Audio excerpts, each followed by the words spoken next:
Hello everyone, welcome back to my YouTube channel Nivedita Rajbanshi. তো আজকে আমরা যাচ্ছি এক জায়গায়, তো ইনভাইট আছে, তো সেখানে যাচ্ছি। তো সাথে থাকো, ব্লগটা কন্টিনিউ করো, তাহলে বুঝতে পারবে কোথায় যাচ্ছি। আর এখানে একটা আমি বিষয় তোমাদেরকে সবার সাথে শেয়ার করব। অনেকে তোমরা জানো না, অনেকে জানে আবার। তো আমি তো রেডি হয়ে গেছি, তো আমার শাশুড়িরা সবাই রেডি হয়ে গেছিলো।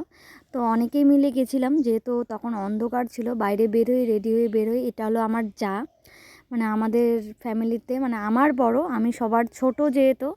তো যারা এখানে ছিল আরেক যা, তো গিয়ে অতটা ভিডিও ক্লিপ নেওয়া হয়নি। আর এখানে ছিল মাম্মাম, তো সবাই মিলে গেছিলাম। তো এখানে হলো আরেক বড় যা, মানে আমার ফ্যামিলির সবার বড় যা আমাদের হাই করছে। তো সবার বড়, যেহেতু কোনো প্রোগ্রাম হলে সবাই একসাথে হই। তো সবার বাড়ি আলাদা আলাদা জায়গায়, কেউ দূরে আছে, কেউ কাছাকাছি আছে। যারা কাছাকাছি আছি তারা একসাথে থাকি, আর যারা দূরে আছি অনেকে দূরেও আছে।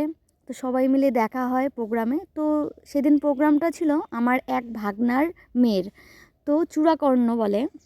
তো অনেকেই চূড়াকর্ণ জানো না, চূড়াকর্ণ কী। তো যারা যারা বাচ্চা, মানে বাচ্চা বেবি হওয়ার পর তো যে চুলটা রাখে আর কি, তো অনেকেই ঠাকুরের মানসিক চুল রাখে। এখানে দেখা হয়ে গেল ভাগনার। তো ভাগনা জিজ্ঞেস করছিল তো কেমন আছো। তো তারপর দেখো আমরা সবাই খেতে বসে পড়ছি। তো সবাই ছিলাম এখানে। তো মাম্মাম ছিল, আমি ছিলাম, তো আমরা চারজন ছিলাম এখানে। তো মাম্মাম তো ওখানে গিয়ে কিছু খায়নি, শুধু মাংসের ঝোল নিচ্ছিল আর খাচ্ছিল। আর আমার কিছুদিন থেকে এত গ্যাসের প্রবলেম, কী আর বলবো, শরীরটা তো খুব খারাপ ছিল কিছুদিন। একদমই মোবাইলে, মানে সোশ্যাল মিডিয়ায় কোনো রকম ফোকাস দিতে পারিনি, কারণ একদম মনটা, শরীর ভালো না থাকলে না কোনো কিছুই ইচ্ছে করে না দিতে।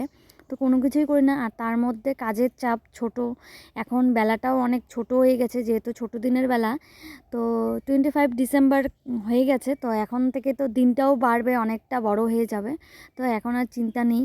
আর যেহেতু আমরা গ্রামে থাকি, তো আমাদের অনেক অসুবিধা হয়, অনেক দূর দূর সব কিছু।